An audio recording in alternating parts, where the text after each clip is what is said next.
Hello, everyone. My name is Erin Bowling. I teach first grade at Porter Elementary in the Johnson County School District. I have been here for 12 years. Today, I'm going to be presenting the grant that I was awarded, which has been an awesome addition to my classroom. It's the grant I wrote entitled Our Virtual Game is Strong. It was sort of a play on the fact that we'd been teaching virtual for so long, but it really did not have to do with virtual teaching, as you'll see. So I'm just going to do a quick overview of a few things that I talked about in the fall, and then we'll get into some of the data and videos and pictures. So first of all, I was awarded 3 Oculus Quest 2 virtual reality headsets, as you can see in the pictures below. I wrote the grant because I really wanted to try to take the kids outside the walls of the classroom, and they offer so many amazing experiences. They're a very exciting and engaging educational tool. So I know we can always look at pictures and books and videos. They're great resources, but the virtual reality goggles provide an experience that makes you feel like you were there. So it was once sort of thought of as a very cool and exciting Christmas gift, and it's now sort of starting to be adapted for educational enjoyment. So students are not just limited to word descriptions or book illustrations. They can learn by doing rather than just reading or hearing. So what it does is it creates an entire digital environment. It's a 360-degree immersive user experience that feels real. I almost kind of compare it to it's very much like being at the movies, except it's 360 degrees and not just in front of you.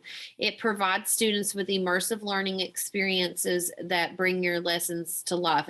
And that this I've had very that has really proven true. It really does bring your lessons to life. So a few examples of what you could use it for. You could take tours of beehives, take a walk in the steps of Martin Luther King. You can look at stars and constellations and planets, and that's one thing that we did that I'm going to show you. The geography possibilities are endless.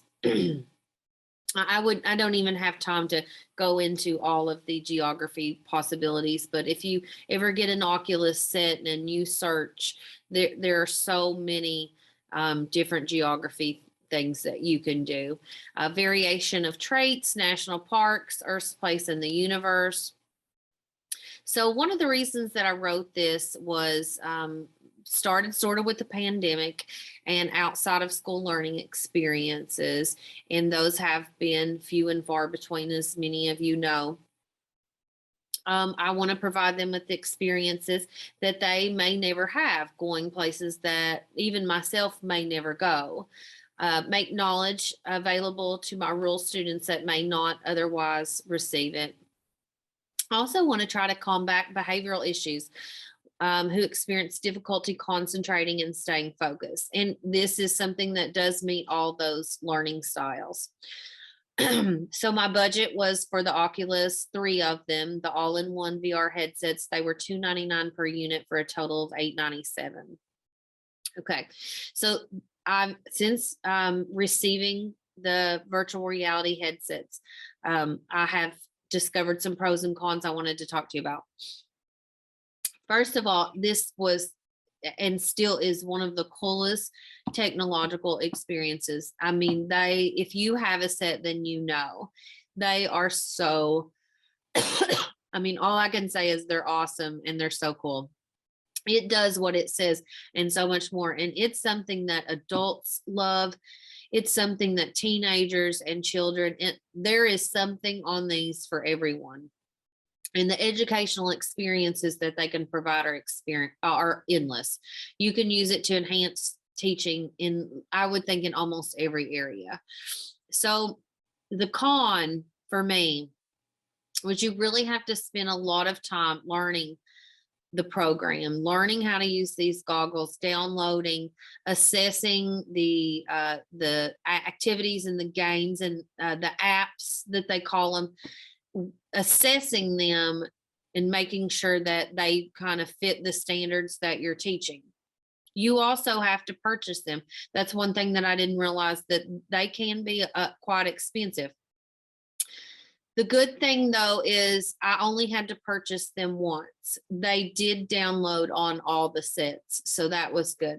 It's definitely not something that you can just put on and go. It really takes a lot of time and learning.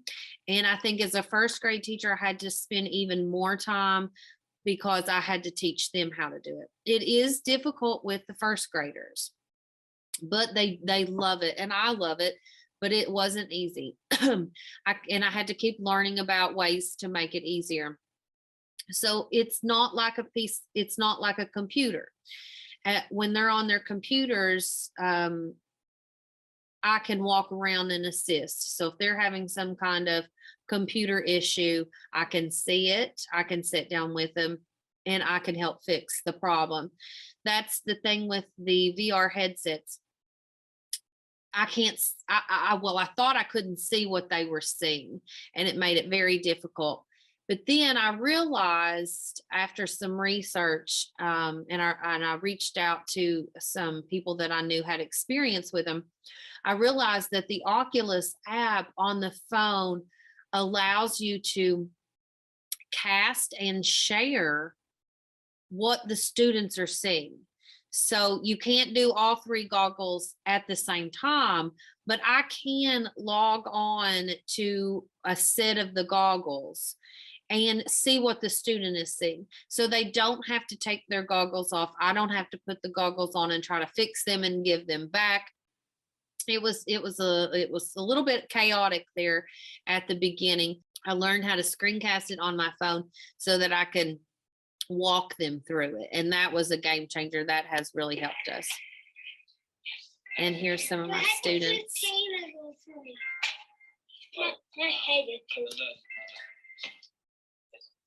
Eli, you gotta quit.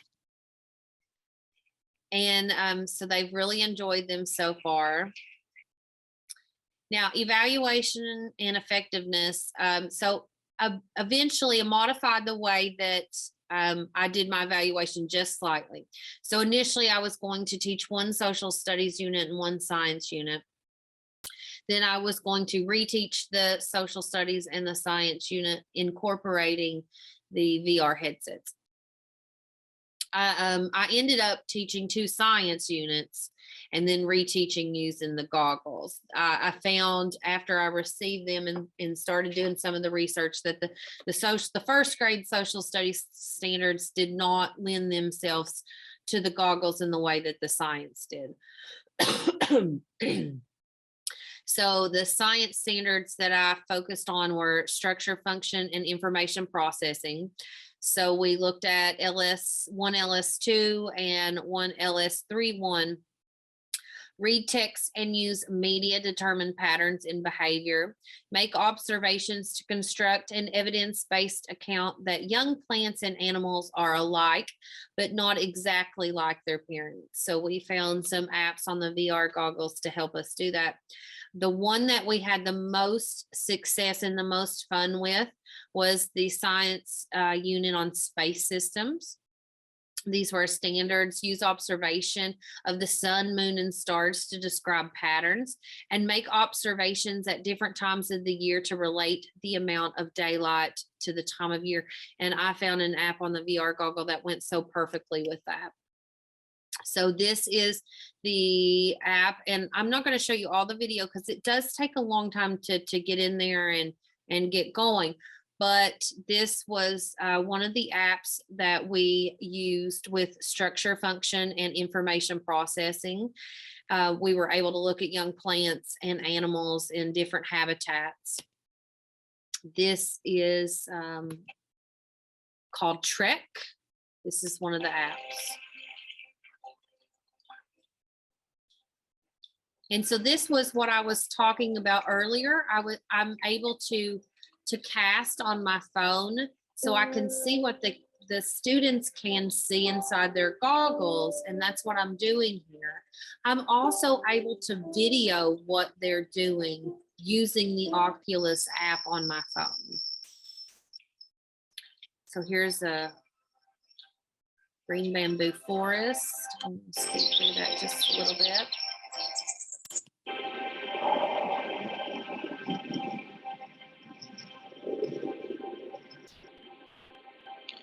Now we're underwater.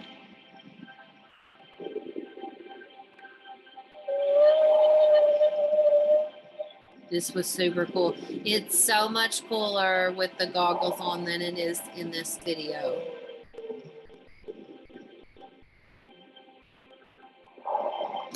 So that was the Trek app. This is the Homestar app. We had a lot of success with this one when we were teaching our space systems. And I'm not going to show it all. It's a little dark, but it's... Ladies and gentlemen, welcome to Homestar. This is giving them a first planetary We will show you experience. which star. Just like the sun, stars rise in the east and set in the west. This happens because the Earth rotates on a north-south So that was axis. what they were seeing in their goggles. And then there was, you can look at all your spring, summer, and fall, winter skies, which went right in with that standard. Now, it's not all just teaching the standards. We like to have a little fun too. So on rainy days, when we have a little indoor recess, they like to do this one, and this one's so fun. Speed it up.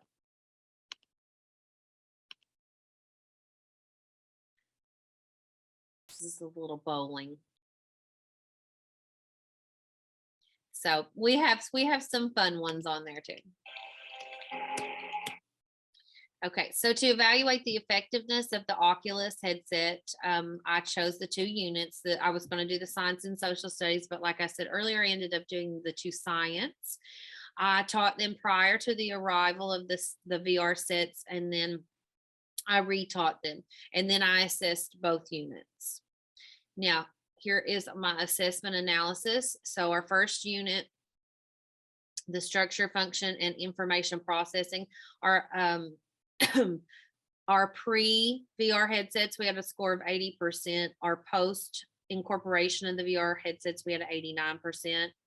Our space unit, pre-VR headsets, we had 85%, and our post incorporation of the headsets, we had a 95%. So we did see a good 9 to 10% increase there.